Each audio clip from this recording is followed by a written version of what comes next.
Most welcome to Historiespanarna History Reconnaissance and buses, bridges, bulldozers and bullets.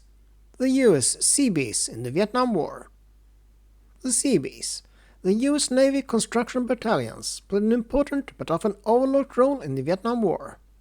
There, they worked on airfields and helicopter support facilities, roads and bridges, fuel farms and pipelines, barracks, warehouses, hospitals and supply depots, defensive bunkers and base infrastructure, port support, tight supply movement from Da Nang northward. Even though they were builders, Seabees were often under enemy fire. They had to deal with rocket and mortar attacks, sniper fire, sabotage of roads and bridges they had just repaired, and convoy ambush risks. Their motto, "We build, we fight," was very real in Vietnam.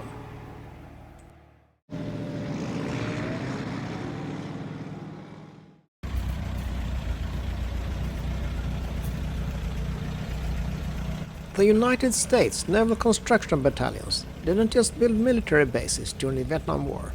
They played a major role in improving everyday life for civilian South Vietnamese populations. They constructed roads, built and repaired schools, constructed clinics and small hospitals, improved water systems, and built temporary housing for refugees.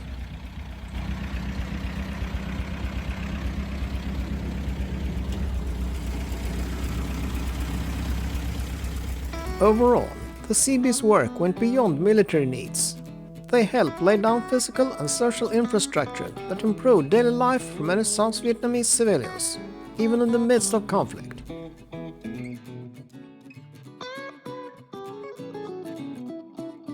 Theirs were not rear area work. At Phu Bai and around Hue, snipers fired on bridge crews. Mortar attacks hit work sites. Mines threatened convoys and repair teams. One account from Tet says that Seabees rebuilding critical concrete bridges near Hue were driven off by sniper fire. They formed their own combat teams, eliminated the snipers, and then finished the bridge work.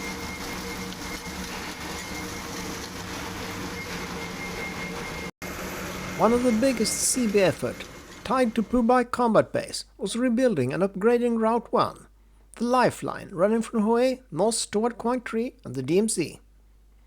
This was brutal work because bridges were constantly destroyed by enemy action.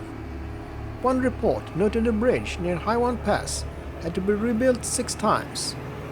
Seabee battalions helped reconstruct dozens of bridges and huge stretches of road linking Phu Bai to the northern combat zones.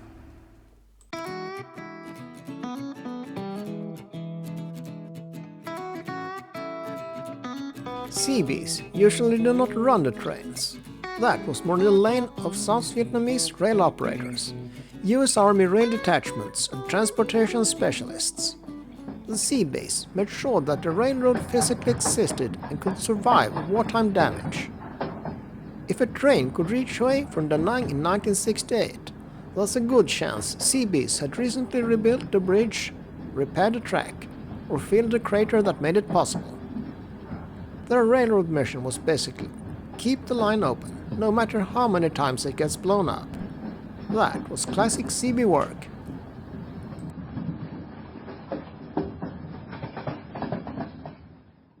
One of the best-known Seabee railroad jobs was restoring the Da Nang to Hue rail line. During and after the Tet Offensive of 1968, Seabees from the Phu Bai area were sent to help restore the line.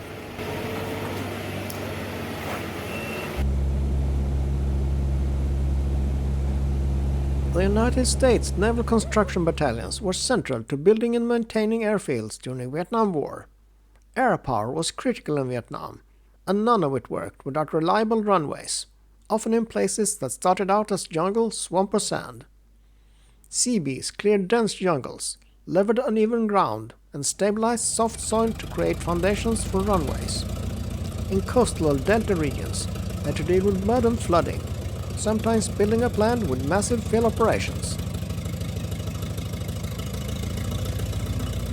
At Chu Lai, Navy Mobile Construction Battalion 10 was able to provide a continuously operational jet airfield while conducting extensive experimental work for the future use of AIM-2 aluminum matting. The successor the World War II pierced steel planking. It was started on May 7, 1965 and completed in 21 days. By July 3rd, the Seabees and Marines had constructed an entire 8,000-foot runway, an 8,000 by 36-foot taxiway, and an operational parking apron of 28,400 square yards. At the Air Force Base at Cameron Bay, a runway 10,000 feet long by 102 feet wide was constructed on an all-sand subgrade. Because of the experience of July, particular attention was paid to the base under the matting. Laying of matting began in late September, and the runway was completed on October 16th. With completion of the runway, a parallel taxiway, high-speed turnoffs, and a 60,000 square yards of operational apron, all in AM2 plank. The scheduled operational date of November 1st was met. Seabees helped build and keep alive many of the most important US bases in South Vietnam. They weren't just construction workers, they were combat engineers under fire, essential to keeping Marines, Army and aviation units operating around Hue and the DMZ. A lot of veterans summed it up simply: without the Seabees, the base doesn't function.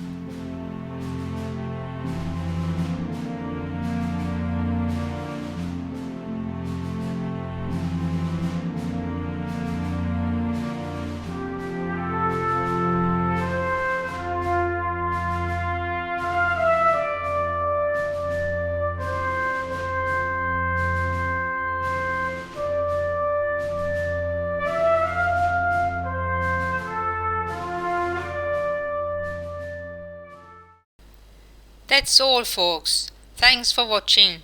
Please like and subscribe.